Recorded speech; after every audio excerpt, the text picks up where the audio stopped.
Bonjour, j'espère que vous allez bien. Aujourd'hui, je vous emmène dans mon monde spirituel et nous allons parler de ces enfants du 3e millénaire qu'on appelle également les enfants sources, que nous pouvons avoir sans le savoir, 1 ou 2 exemplaires à la maison, quoi. Sachant qu'ils sont là pour une grande mission et pour l'humanité tout entière, qui est de nous aider à évoluer. Alors, ça va concerner les enfants indigo, les enfants cristal, les enfants arc-en-ciel. Pour les reconnaître, ils ressemblent à personne. C'est le Z dans le troupeau de chevaux sauvages. Voilà. Il peut être introverti, il peut être extraverti, il peut être autiste, il peut être dyslexique, il peut être avec des troubles du comportement ou des troubles, comment on appelle ça, de l'attention. Il peut être surdoué, il peut être précoce, vous voyez ? Tous ces enfants qui ne ressemblent pas aux autres, quoi. C'est des enfants sources. Ils sont venus de leur propre choix pour aider l'être humain en cette période d'évolution constante. L'humain n'a jamais été aussi ouvert spirituellement qu'aujourd'hui. Mais pour cela, pour faire leur mission, ils ont besoin de nous. Ils ont besoin qu'on les comprenne. Ils ont besoin qu'on les écoute. Et ils ont surtout besoin qu'on leur fasse confiance. Et ça peut nous paraître très délicat pour nous parents, puisque nous sommes les parents. On se fait commander toute notre vie. Ce qu'on voulait, c'est être parents pour enfin commander. Et on a en face de nous un enfant qui connaît la vie mieux que nous. C'est énervant. Je le conçois. Mais c'est tellement enrichissant. Donc en fait, au lieu de leur dire de se taire, de rester courtois, de rester poli, etc., pour certains, eh bien, plutôt s'asseoir en face de lui ou d'elle et de l'écouter. Ils ont tellement de choses à nous apprendre. Mais pour cela, nous, parents, nous devons mettre à terre tous nos acquis, toutes nos certitudes, toutes nos convictions, toutes nos religions, toute notre éducation. C'est primordial, sinon on ne pourra pas les comprendre. Ils sont plus évolués que nous, c'est une chose qui est sûre. Ils ont une hypersensibilité qui leur permettent en une fraction de seconde de ressentir les choses. Ils ont des facultés extrasensorielles, tout ce qu'ils en sont, fantastiques. Ils sont clairvoyants, clairaudients, ils ont la clairvision, la clairconnaissance, la clairsensibilité. Ils ont un panache de connaissances qui fait justement que quand ils nous coupent le sifflet, on sort nous les grands chevaux. Oui, tu me parles pas comme ça. Je peux comprendre que ce que je vous dis peut vous interloquer, voire même vous choquer. Mais c'est important. Il faut que nos enfants puissent s'épanouir. Ils nous ont choisis et pour cela, ils ont choisi ce nid d'hirondelles pour venir, pour pouvoir avoir la chance d'évoluer au plus vite sur leur chemin de vie, qui, vous l'avez compris, est pour nous aider puisqu'ils sont bien plus conscients et évolués que nous, spirituellement. Les premiers qui sont arrivés dans les années 70, c'est les enfants indigos, qui eux ont une responsabilité spirituelle envers le monde. Et ça leur tient à cœur. Ils ne lâcheront pas la mission qu'ils ont choisi de venir incarner sur Terre. Contre vents et marées, c'est pour ça qu'il faut dialoguer avec son enfant. C'est pour ça qu'il faut l'écouter. C'est pour ça qu'il faut lui montrer la confiance qu'on a en lui, pour qu'il puisse s'éclore, voilà, et faire ce qu'il est venu faire. Indigo, ça nous ramène au bleu profond, ça nous ramène à la pierre lapis-lazuli, ça nous ramène également au 6e chakra, qui est le chakra du 3e œil, vision intérieure et vision extérieure. Je précise, c'est important, de toujours leur laisser une petite lumière quand ils sont petits, qu'ils le réclament, parce que c'est leur connexion avec la source. Ils ont été en connexion directe avec la source quand ils étaient dans le placenta, mais quand ils sont nés, ils ont besoin de lumière. Et leur mettre une petite loupiote dans leur chambre les aide à être sereins, à être apaisés et à pouvoir s'endormir sans peur. Donc faisons cela pour nos petits, et c'est aussi mettre à terre notre éducation, hein, où nos parents, enfin je sais pas les vôtres comment c'était, mais les miens c'était un bébé doit pleurer et il s'endort dans le noir, basta. Non, laissez-leur la petite lumière. Ça c'était la petite aparté, mais elle est vraiment, vraiment importante. Ça les rassure, on dort bien avec notre portable, nous, sérieux. On peut bien leur laisser la lumière. Voilà. Donc, savoir les écouter, parce que les enfants indigos, c'est tellement profond ce qu'ils ont à faire. C'est tellement fort que si on les en empêche, ça peut devenir, c'est-à-dire des enfants qui peuvent vite se mettre en colère, des enfants qui sont insultants, qui peuvent être caractériels, voilà, des enfants de tempérament. C'est pas qu'ils sont méchants du tout, c'est que on ne savait pas, donc on a continué ce qu'on savait. Mais aujourd'hui, dans notre réveil spirituel, la recherche de notre vérité, on nous demande bien justement d'aller vers l'inconnu. Et puis, hein, comme je le dis souvent, on ne prend pas de risque, puisque jusqu'à présent, on a vécu dans le connu et ça ne nous convient pas. Alors allons dans l'inconnu, hein. Moi je dis c'est magique. Aidons-les à s'exprimer. Sachons écouter tout ce qu'ils ont à nous dire. Quand ils sont petits, ils peuvent nous dire, tu sais maman, hier soir, j'ai vu quelqu'un dans ma chambre. Ou à un autre moment, papa, j'ai entendu une voix dans ma tête. Ou tout simplement vous dire, là où on était, il y avait une entité placée à tel endroit. Ça c'est mon fils, mon dernier, qui sait faire ça. Il faut savoir se dire, mais oui, je ne sais rien, mais on le sait très bien au plus profond de nous-mêmes. Hein. On joue les adultes, les forts. Voilà, c'est nous qui gouvernons notre maison, on ne sait rien. Donc, quand on a la chance d'avoir un enfant source à la maison, faisons de nos enfants nos meilleurs amis. Vous voyez, ça va complètement à l'encontre de toute l'éducation qu'on a pu entendre. Mais je vous assure que quand ils savent qu'ils peuvent toujours compter sur vous, et quoi qu'il arrive, que vous serez toujours sans jugement, et bien d'eux-mêmes, ils viennent vous conter leur vie, ou ce qui est important pour eux de partager. Moi j'adore cette relation que j'ai avec les trois, et ils ont tous une grande différence d'âge, ils s'aiment tous les trois, mais c'est merveilleux. Moi je suis une chanceuse de la vie. Hein.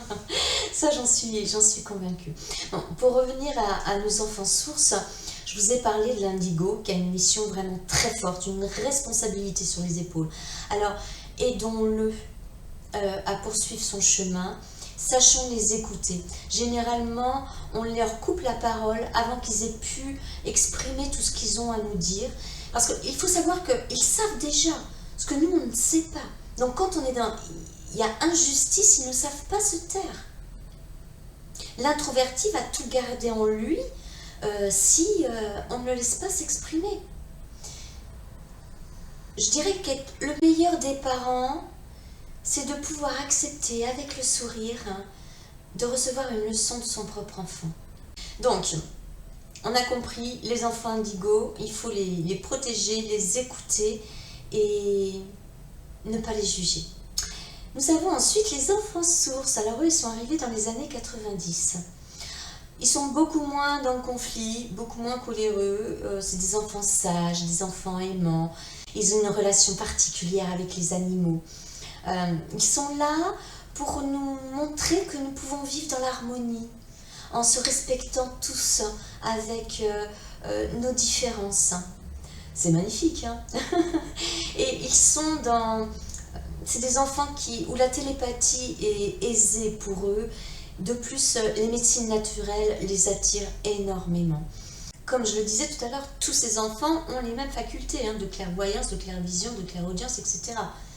Ils n'ont que des bonnes choses à nous apporter. Si on leur ouvre nos bras, notre cœur et notre esprit, en laissant notre mental et notre personnalité de côté. Moi, je me rappelle, quand j'ai été maman, il m'est arrivé, bon, c'était en rigolant, mais je me disais quand même, quoi. Je leur disais, non, mais oh, j'ai été trop commandée pour être commandée. Maintenant, c'est moi la chef. Que c'est con. Bon, bref. Voilà ce que j'ai à dire sur les enfants cristal. ils sont doux. Par contre, c'est souvent des dyslexiques, hein, c'est souvent des introvertis. C'est un papillon passe, ils suivent, hein, ils ont perdu le fil de la conversation, de ce qu'ils faisaient. Ils sont amoureux de la nature. C'est des belles personnes aussi. Ensuite, nous avons dans les années 2000 les enfants arc-en-ciel qui sont arrivés et qui arrivent encore. Et eux, alors là, c'est l'apothéose. Moi, j'en ai un à la maison, c'est le dernier. Les enfants arc-en-ciel, ils sont d'un calme, ils savent. Ils sont tellement déjà posés, ancrés entre le ciel et la terre. Ils sont aimants, ils sont sages et ils ont, comme les autres, un haut potentiel spirituel qu'on n'imagine même pas. Parce que rappelez-vous, hein, on utilise un pourcentage infime de toutes nos facultés. Ce qui nous empêche d'évoluer, c'est d'émettre des doutes. Il faut croire à tout ce monde invisible, magnifiquement orchestré autour de nous, qui nous aide à avancer avec nos guides, nos anges, nos archanges, nos maîtres ascensionnés, nos guides spirituels, la source. Pour revenir donc aux enfants arc-en-ciel, ils ont un haut pouvoir de guérison également. D'ailleurs, ce sont des guérisseurs.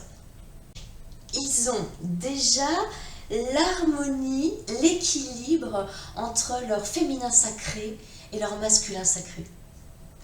Il n'y a limite pas de dualité en eux. Ils acceptent ces deux polarités qu'ils ont réussi à équilibrer. Non mais c'est des grandes personnes. C'est des enfants, grandes personnes. C'est fantastique. Moi, je le vis jour après jour avec mon petit dernier qui a 15 ans. C'est merveilleux. Et pourtant, il n'est plus aujourd'hui dans la spiritualité, du moins c'est ce qu'il dit. Et c'est à respecter puisqu'il a 15 ans. Il a sa vie d'adolescent à faire.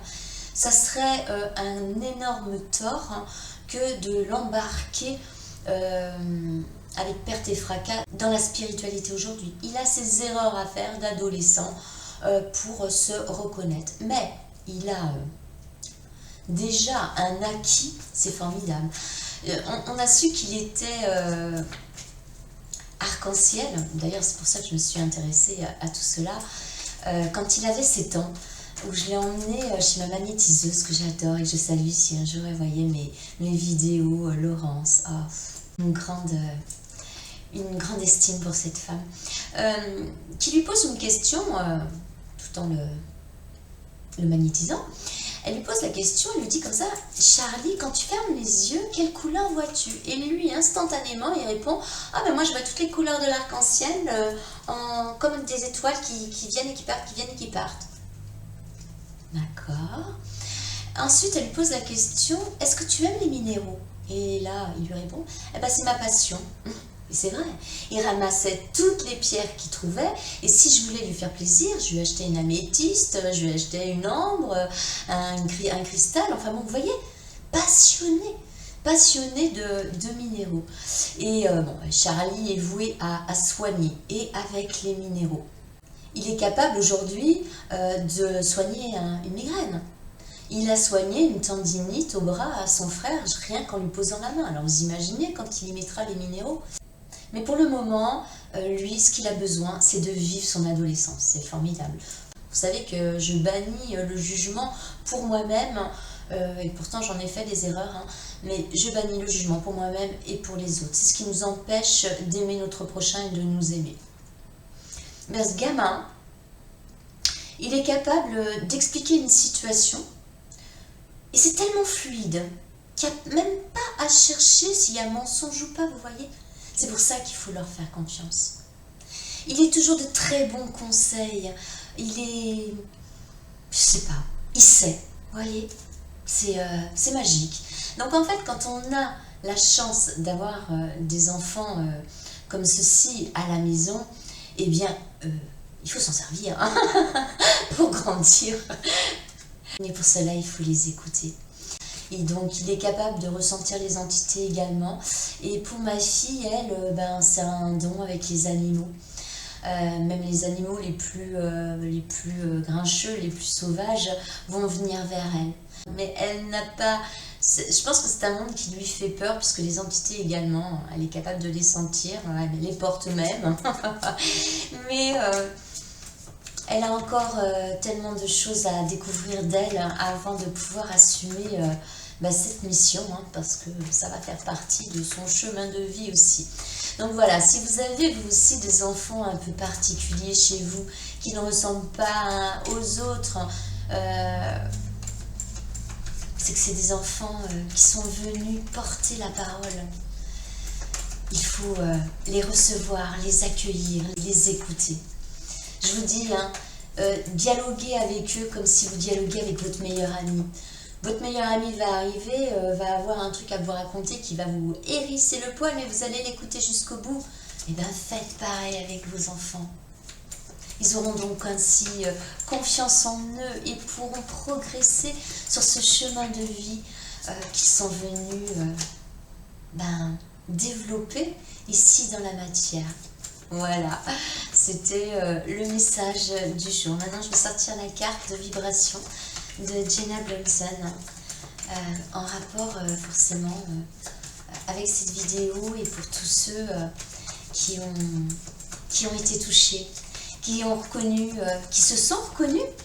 Et oui, je vous dis, ça a commencé dans les années 70. Et nous sommes tous des enfants sources quelque part. Sauf que eux, c'est une comment on appelle ça? C'est une catégorie d'enfants qui sont venus aller nettoyer le chemin parce qu'on n'avançait pas assez vite.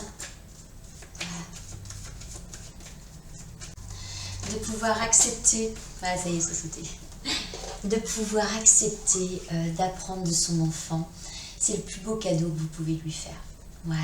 Allez, l'énergie, donc, on est avec l'oracle à haute vibration de Jenna Blumson. Et nous avons donner, recevoir. Donnons-leur la confiance, croyons-les.